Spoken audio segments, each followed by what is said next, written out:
हरी ओम श्री स्वामी समर्थ.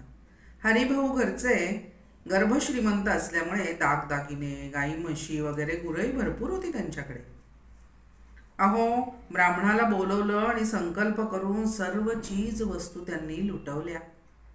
पत्नी ताराबाईच्या अंगावरती तर 60 तोळ्याचे तोडे, 24 तोळ्याच्या बांगड्या, 18 पुतळ्यांचं गाठलं, ठुशी, असे कितीतरी जड जवाहीर अंगावरती होते.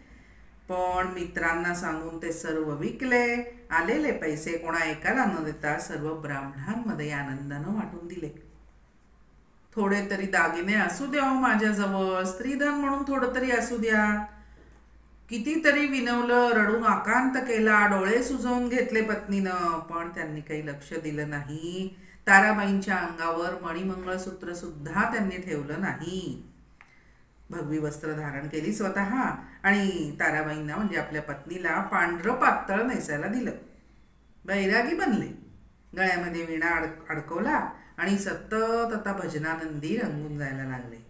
प्रेमाने भजन करत असत बरं हरिभाऊ. रोज नवीन नवीन अभंग रचना होऊ लागल्या. पण ताराबाई मात्र रात्रंदिवस त्यांच्याशी तंटा करत असत. अहो, ते सुद्धा ते अतिशय आनंदानं स्वीकारत असत. काही तिला उलटून बोलत नसत. उलट पत्नीला उपदेश करत असत. ते सुद्धा अभंगातून. तिला उपदेश करत असतानाचा एक अभंग बघूया आपण.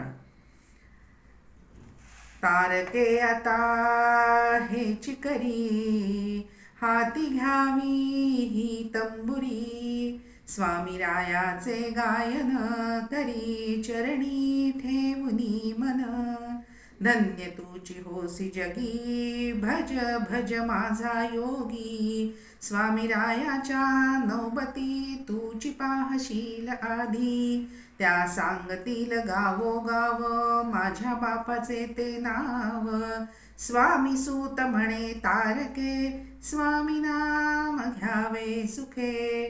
धन्य बरं या स्वामी सुतांची.